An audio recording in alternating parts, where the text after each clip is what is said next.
ሰላም ቅዱሳን እንኳን ለጌታችን ለመድኃኒታችን ለኢየሱስ ክርስቶስ የልደት በዓል በሰላም አደረሳችሁ። በዚህ ቀን ስለ ገናና የገና የምንለው ነገር ወይም ደግሞ ክሪስማስ የምንለው ነገር ምንነትን በተወሰነ መልኩ እናያለን። አሁን ላይ እየገጠሙን ያሉ ቻሌንጆች አንዳንድ ልምምዶቻችንን ከየት አመጣናቸው የሚለውን እናነሳለን። ከዛ በተረፈ ግን በጣም ዋናው ጉዳያችን የሚሆነው የኢየሱስ ክርስቶስ መወለድ ለኛ ምን ማለት ነው የሚለውን ነው። እንግዲህ ስፔሲፊካሊ የተወለደበትን ቀን በዚህ ነው ብሎ በቃ የተረጋገጠ የለም። ምክንያቱም እውነት ነው አውሮፓውያን የጊዜ ቀመርን በተወሰነ ጊዜ ቀይረዋል። እስካሁን ያልተቀየሩ ምናልባት የአይሁድና የኢትዮጵያው ካላንደር ናቸው። ምናልባት በአፍሪካ ብቸኛ ነን ብዬ አስባለሁ እና ይሄንን ካላንደር ለመያዝ እና በዚህ ቀን በየትኛውም ቀን ይሁን አውሮፓውያኖቹ በዛም ቀን ያስቡት፣ እኛ በዚህኛው ቀን እናስበው። ዋናው ቁም ነገር ኢየሱስ መወለዱ ነው።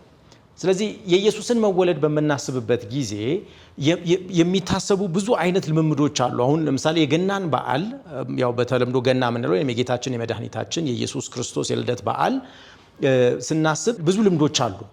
ከነዚህ ልምዶች አንዱ የገና ዛፍ ነው። ያው ብዙዎች ተረባርበውበታል። የገና ዛፍ እንደው ከየት የመጣ ነው? ለምንድን ነው የምናረገው? ምንድን ነው ሀሳቡ የሚለውን ነገር ብዙዎች አንስተውታል። እኔም እሱን ነካ አድርጌ መሄድ እፈልጋለሁ። የገና ዛፍ ሀሳብ እንግዲህ እንደሚታወቀው በጀርመን ሀገር የተጀመረ እና በጀርመን ከነበረ አንድ የልምላሜ አምላክ ወይንም ይሄ ከልምላሜ ጋር የተያዘ የሚመለክ የጣዖት ስርዓት ነበርና ያንን ስርዓት ክርስቲያኖች ወይንም ደግሞ ይሄ ሪፎርሜሽን ከመጣ በኋላ ምን አደረጉት? እሱን ለወጡና እዛ ላይ የተወሰኑ አይዲያዎች ጨመሩባቸው። ለምሳሌ ብርሃን፣ የሻማ ማብራት እና እንደዚህ አሁን ከኋላዬ እንዳለው አይነት ይሄ ቀያይ እንትኖች ይሄ አፕል የሚያሳይ ነው። ይሄ አፕል ደግሞ በኤደን ገነት የነበረውን ስርዓት የሚያሳይ ነው ብለው የሻማ የብርሃን የምናምን እያደረጉ የተወሰነ ከመጽሐፍ ቅዱስ ወሰዱና ይሄንን ነገር አዶፕት አረጉት። ምን ማለት ነው? የራሳቸው አረጉት፣ ትንሽ ቀየሩትና ማለት ነው። ያ ሀሳብ ከ16ኛው ክፍለ ዘመን ጀምሮ ሲሰራ እንግዲህ ለብዙ መቶ ዓመታት የቆየ ሀሳብ ነው። እኛ ብናረገው ምንድን ነው ችግሩ?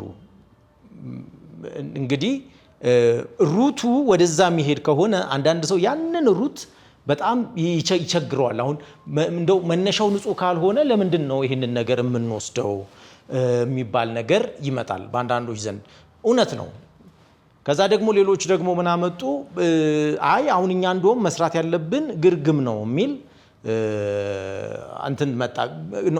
ግርግም ብቻ ሳይሆን ሙሉ የበረት ስታይል ነው መሰራት ያለበት። እንደውም ማሰብ ካለብን ኢየሱስ የተወለደው በረት ውስጥ ነውና እዛ ውስጥ ማሰብ አለብን የሚል ሞር የትራዲሽናል የሆነ ነገር የመስራት በሳር በጎጆ ነገር በምናምን ይሄ በትንንሽ ነገሮች እየተሰሩ እነሱን የማድረግ ነገር አለ።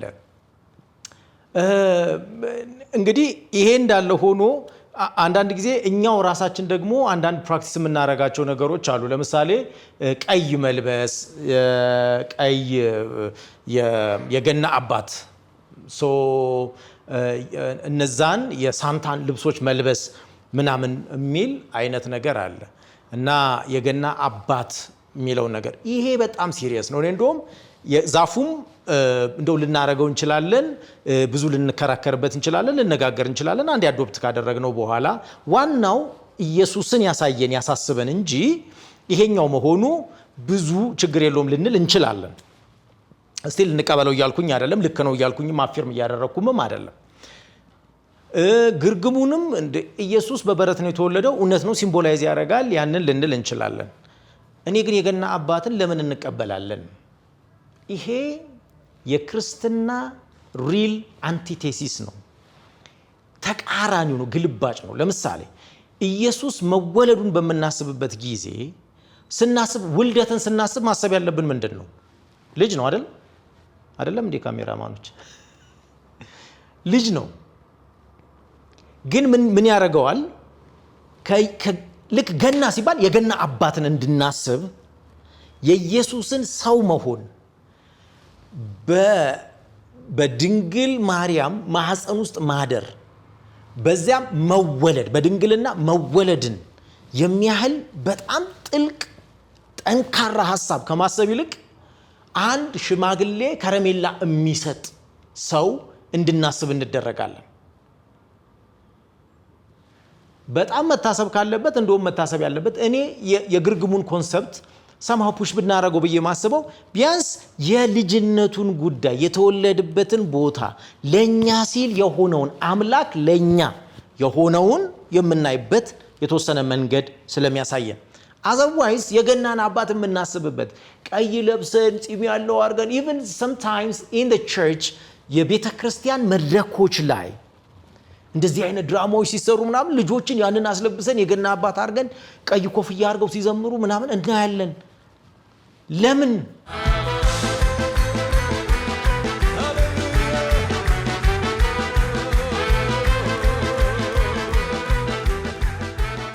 ይሄንን ጠይቃለን። ከየት መጣ እሱ? ይሄ አንቲቴሲስ፣ ይሄ ተቃራኒ ነው። ስለ ልጅ በመናስብበት ጊዜ ስለ ሽማግሌ ማሰብ፣ ስለ አባት በመናስብበት ጊዜ ስለ እናት እንደማሰብ ማለት ነው። እዚህ ላይ ሌላ ጊዜ በደንብ እንመጣለን። ግን የገና መልእክታችን ኢየሱስ ለኛ ሰው ሆኗል። ዋናው መልእክት ይሄ ነው። የገና ኢየሱስ ሰው መሆኑ በስጋ ከኛ መካከል መገኘቱ የመጨረሻ ድንቅ የተአምር ሁሉ ተአምር ነው። በዚህ ቀን ስናከብር ማክበር ያለብን አምላክ ሰው ሆነ፣ እኔን መሰለ፣ የኔ ችግር ገባው፣ የኔን ሐዘን አዘነ፣ የኔን ጭንቀት ተጨነቀ፣ የኔን ሞት ሞተ፣ ይሄንን ለማድረግ ሰው ሆነ የሚል መልእክት ነው። ገናን ካሰበን ወይንም የጌታችን የመድኃኒታችን የኢየሱስ ክርስቶስ ልደት ካልን አምላክ ነው እኮ እሱ በዘላለም ውስጥ ለዘላለም ይኖር የነበረ ራሱ እግዚአብሔር ፊልጵስዩስ ምዕራፍ 2 ላይ ከእግዚአብሔር ጋር መተካከልን ከእግዚአብሔር ጋር እኩል የነበረ ከአብ ጋር እኩል የነበረ ከመንፈስ ቅዱስ ጋር እኩል የነበረ አምላክ ሰው ሆነ። ሰው ሲሆን እንደኔና እንደናንተ የተመቸው አይደለም። እንደው ሰው ከቦት እልል ተብሎለት ተወለደ ተብሎ አይደለም። እንደ ሰው ስታዩት በዚያ በበረት ውስጥ በዛ በማይመች ቦታ ያውም በጎች በሚበሉበት እንስሳት በሚበሉበት ግርግም ውስጥ ተኛ አምላክ። የሚገርም ነው። የደህንነታችን ደህና የመሆናችን ሕይወት የማግኘታችን ሰላም የማግኘታችን ትልቁ ምስጢር መወለዱ ነው። ሰው መሆኑ ነው። ሰው መሆኑ ነው። መላእክት በኢየሱስ ሞት ላይ መጥተው ሲዘምሩ አላየንም። በዚህ በውልደቱ ላይ ከተከናወኑ ነገሮች አንዱ እና በጣም የሚገርመው ልክ ኢየሱስ እንደተወለደ የምስራች ተብሎ የተነገራቸው ሰዎች ቤተ መንግስት ያሉ ወይ ቤተ ክህነት ውስጥ ያሉ ሰዎች አልነበሩም። በቤተ መቅደሱም ነበሩ። የኢየሱስን መምጣት የሚጠብቁ ስለ መሲሁ የሚያጠኑ መሲሁ ይመጣል ብለው በጣም የሚራቀቁ ብዙ ነገር የሚያውቁ የሚያመሰጥሩ በጣም ብዙ ነበሩ። ቤተ መንግስት ውስጥም እኛ መንግስት ነን፣ በጣም ታላቅ ነን፣ እንደ ሄሮድስ አይነት አምላክ አይኖርም ሊታይ የሚችል ገዢ በነበረበት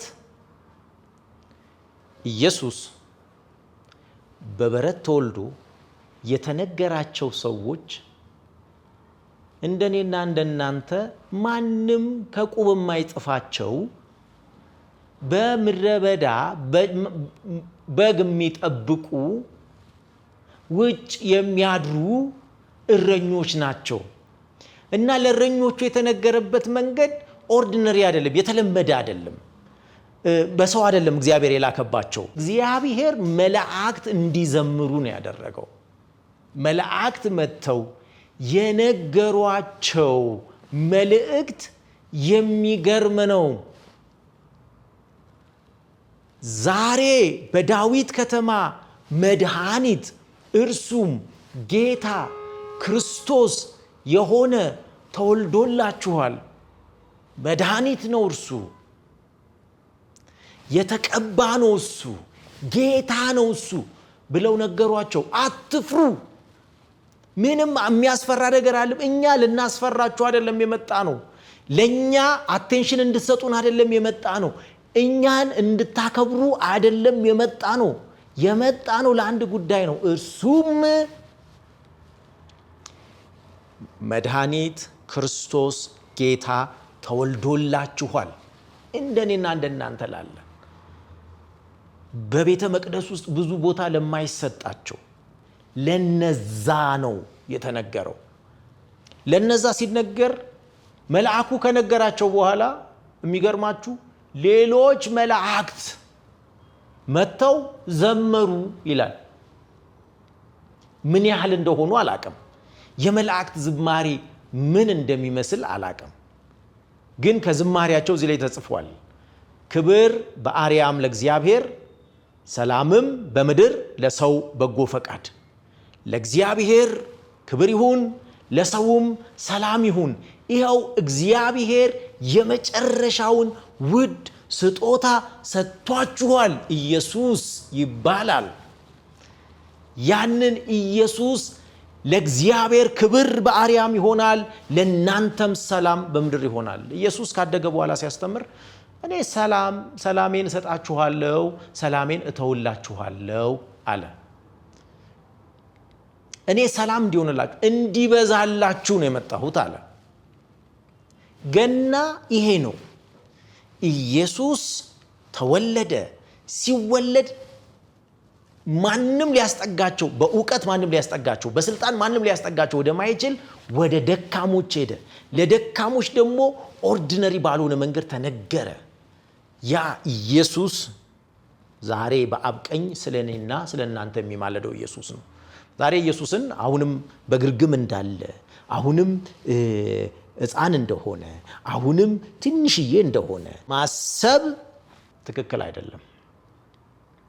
ኢየሱስ ዛሬ በክብር በአብ ቀኝ አለ፣ ደግሞም ይመጣል።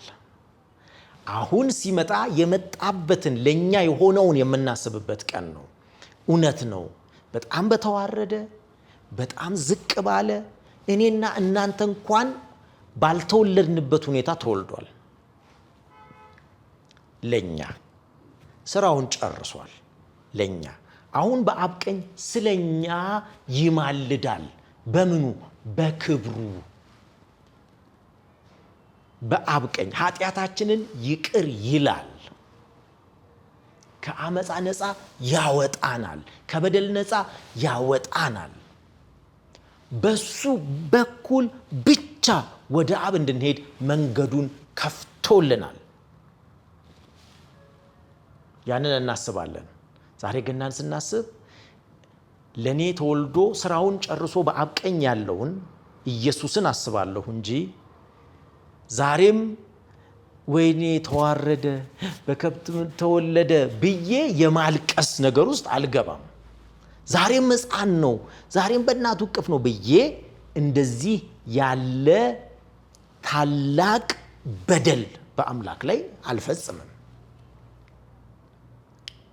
ሁላችን የጌታ የኢየሱስን መወለድ ስናስብ ዛሬ በአብ ቀኝ ያለውን ስለ እኔና ስለ እናንተ የሚማልደውን በሰማይና በምድር ሁሉ ስልጣን የተሰጠውን ኢየሱስን እናስባለን።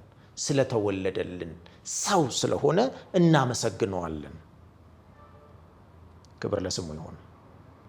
በዚህ መንፈስ የገናን ሐሳብ ወይንም የጌታችን የመድኃኒታችን የኢየሱስ ክርስቶስን ልደት እንድታስቡ እንጠይቃችኋለን። እግዚአብሔር ይባርካችሁ። ይህ ዶታይም ሚኒስትሪ ነው። እግዚአብሔር ይባርካችሁ። መልካም የ2018 የጌታችን መድኃኒታችን የኢየሱስ ክርስቶስ ሰው የሆነበትን ቀን የምናስብበት የልደት በዓል ይሁንልን ለሁላችሁ አሜን።